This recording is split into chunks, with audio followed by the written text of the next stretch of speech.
जगन्नाथ जी बीमार पड़ते हैं, लेकिन क्या आप जानते हैं जब वे स्वस्थ होकर निकलते हैं तो लक्ष्मी जी क्यों नाराज हो जाती हैं? चलिए सुनते हैं एक बहुत प्यारी अनसुनी कथा। स्नान पूर्णिमा के दिन 108 कलशों से प्यारे जगन्नाथ, बलभद्र और सुभद्रा जी का पवित्र स्नान होता है। लेकिन इस स्नान के पश्चात भगवानों को ज्वर हो जाता है। उन्हें अड़सर गृह में ले जाया जाता है, जहाँ 15 दिन तक उनका खूब ध्यान रखा जाता है। 15 दिन बाद वे पूरी तरह स्वस्थ होकर मुस्कुराते हुए बाहर आते हैं। प्रिय लक्ष्मी, मैं बलभद्र और सुभद्रा के साथ गुंडीचा मंदिर जाना चाहता हूँ। वहाँ भक्तों से मिलूंगा और गुंडीचा माँ के पास कुछ शांत पल बिताकर 2 दिन में लौट आऊंगा। आपकी तबीयत अभी अभी तो ठीक हुई है, फिर भी जाना जरूरी है। थोड़ा बाहर घूमने से अच्छा लगेगा। सब भक्त हमारा इंतजार कर रहे हैं। ठीक है, पर वादा कीजिए 2 दिन में लौट आएंगे। मेरा मन आपके बिना नहीं लगेगा। वादा करता हूँ, मैं 2 दिन में वापस आ जाऊंगा। आखिरकार रथ यात्रा का पावन दिन आता है। पूरी नगरी उत्सव के माहौल में डूब जाती है। जगह जगह ढोल मृदंग बज रहे हैं, भक्त झूम रहे हैं। तीनों भगवानों के लिए भव्य रथ तैयार हैं। चलो माँ, गुंडीचा के घर बड़ा मजा आएगा। हाँ, आप खूब मस्ती करेंगे। भक्तों के भजन कीर्तन के बीच प्यारे जगन्नाथ अपने भाई बहन के साथ गुंडीचा मंदिर की ओर बढ़ते हैं। गुंडीचा माँ श्रद्धा और प्रेम से उनका स्वागत करती हैं। वो रसोई में बैठकर अपने हाथों से खीर, लड्डू और दिव्य व्यंजन बनाती है और स्नेह पूर्वक उन्हें स्वादिष्ट भोजन कराती है। तीनों भाई बहन बड़े आराम और मस्ती से माँ गुंडीचा के मंदिर में रहने लगते हैं। इस बीच देवी लक्ष्मी मंदिर में प्रतीक्षा करती रहती है। दिन बीतने लगता है, लेकिन जगन्नाथ जी वापस नहीं आते। सेवक, क्या मेरे प्रिय जगन्नाथ लौट आए? कोई समाचार आया क्या? क्षमा करे देवी, अभी तक कोई समाचार नहीं है। 2 दिन बीत जाते हैं, फिर 3, 4, 5वां दिन भी आ जाता है। लक्ष्मी जी का धैर्य टूटने लगता है।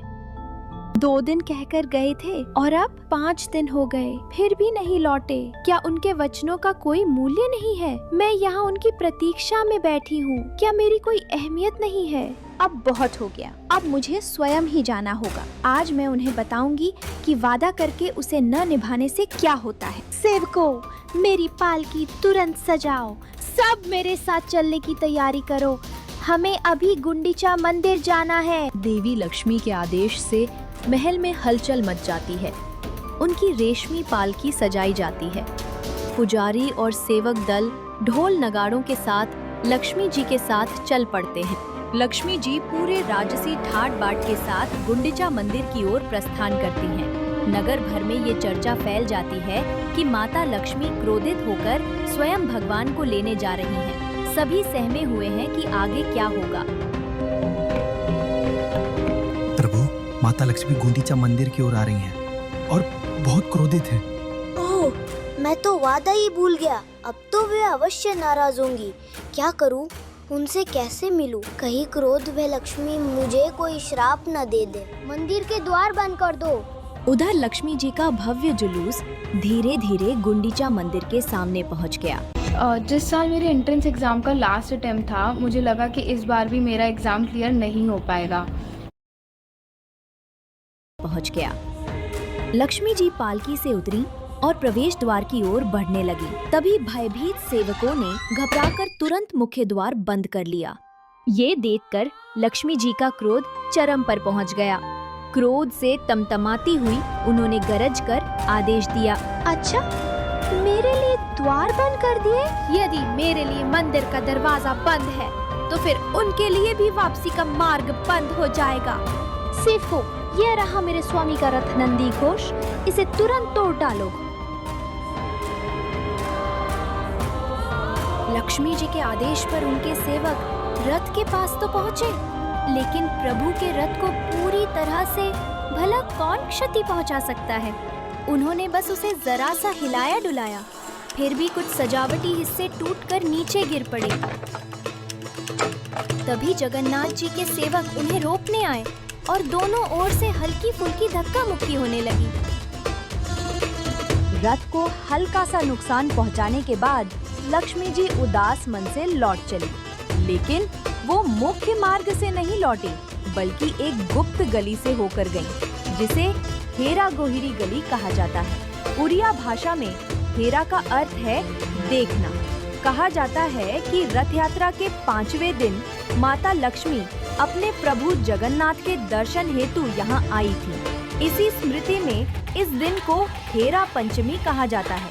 लक्ष्मी जी लौट तो गईं, पर क्या वे इतनी आसानी से जगन्नाथ जी को क्षमा कर देंगी?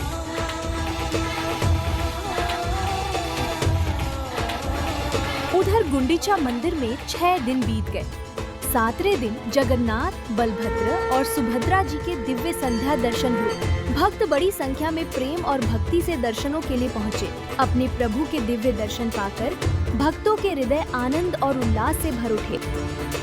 8वें दिन सुबह गुंडीचा मंदिर में रथों को वापस श्री मंदिर की ओर मोड़ा गया। अब वापसी की तैयारियां शुरू हो गयी। आ गया 9वां दिन, बहुड़ा यात्रा, यानी भगवान की वापसी की यात्रा। प्यारे जगन्नाथ, बलभद्र और सुभद्रा जी गुंडीचा माँ से विदा लेकर अपने घर श्री मंदिर की ओर लौटने लगे। पूरी नगरी में खुशी की लहर दौड़ पड़ी। जब तीनों रथ श्री मंदिर लौट रहे थे, तो बीच रास्ते में एक विशेष पड़ाव आया, मौसी माँ का मंदिर। मौसी माँ ने उनके लिए बड़े प्रेम से पोड़ पीठा तैयार किया था, जो उड़ीसा की प्रसिद्ध मिठाई है। हर वर्ष की तरह तीनों ने स्नेह पूर्वक मौसी माँ के हाथ का बना पोड़ पीठा चखा। इसके बाद उन्होंने आदर पूर्वक मौसी माँ से विदा ली और रथ पुनः श्री मंदिर की ओर बढ़ चला। बावड़ा यात्रा में एक और रोचक पड़ाव आता है। बलभद्र जी और सुभद्रा मैया के रथ तो सीधे सिंह द्वार तक पहुंच जाते हैं, पर प्यारे जगन्नाथ जी का रथ कुछ देर के लिए गजपति महाराज के महल के सामने रुकता है। शुभ समाचार, आपके प्रिय स्वामी लौट रहे हैं। जगन्नाथ जी का रथ रास्ते में दिख चुका है। क्या मेरे प्यारे जगन्नाथ लौट रहे हैं? शुभ समाचार सुनते ही लक्ष्मी जी का क्रोध एक पल में पिघल जाता है। वह तुरंत श्री मंदिर से बाहर निकल आती हैं और सामने जहानी मंडप में आकर खड़ी हो जाती हैं, जहां से दूर सड़क पर अपने प्यारे जगन्नाथ जी के रथ को आते हुए देखती हैं। फिर लक्ष्मी जी रसोई घर के रास्ते पीछे की ओर से होती हुई भेंट मंडप पहुंचती हैं। 9 दिन बाद आखिर उन्हें अपने स्वामी के दर्शन होते हैं। इस शुभ मिलन को लक्ष्मी नारायण भेंट कहा जाता है। जगन्नाथ जी अपनी विशेष फूलों की माला लक्ष्मी जी को अर्पित करते हैं। देवी लक्ष्मी श्रद्धा से रथ की परिक्रमा कर दर्शन करती हैं। दर्शन के पश्चात वे प्रसन्न मन से श्री मंदिर लौट जाती हैं। उनका क्रोध भले ही शांत हो गया हो, पर क्या वे सचमुच जगन्नाथ जी को इतनी आसानी से माफ कर देंगी? वो तो आगे पता चलेगा। थोड़ी ही देर में नंदी घोष रथ भी श्री मंदिर के सिंह द्वार पर पहुंचता है। नीलाद्रि विजय के दिन तीनों देवताओं के श्री मंदिर में प्रवेश की भव्य तैयारी होती है। बलभद्र जी और सुभद्रा मैया तो सीधे मंदिर में प्रवेश कर जाते हैं, लेकिन प्यारे जगन्नाथ जी बाहर ही रुक जाते हैं, क्योंकि देवी लक्ष्मी के आदेश से उनके लिए मंदिर के द्वार बंद कर दिए जाते हैं। जगन्नाथ जी के सेवक भी द्वार के बाहर से देवी लक्ष्मी से क्षमा याचना करते हैं, लेकिन लक्ष्मी जी अभी भी मन ही मन थोड़ी नाराज हैं। उन्होंने इतने दिनों तक अकेले जो इंतजार किया, उसका शिकवा तो बनता है। आखिरकार जगन्नाथ जी अपनी प्रिय लक्ष्मी को मनाने के लिए ढेर सारे रसगुल्ले और सुंदर फूलों की माला लेकर आते हैं। देवी लक्ष्मी अपने स्वामी की विनती स्वीकार कर लेती हैं। फिर दोनों हंसते हुए एक साथ मंदिर के भीतर प्रवेश करते हैं और इस तरह हर साल रथ यात्रा का ये मधुर मिलन हमें याद दिलाता है कि प्रेम में रूठना भी है और मनाना भी। यदि आपको ये दिव्य कथा पसंद आई हो तो इसे लाइक, शेयर और चैनल को सब्सक्राइब करना ना भूलें। जय जगन्नाथ।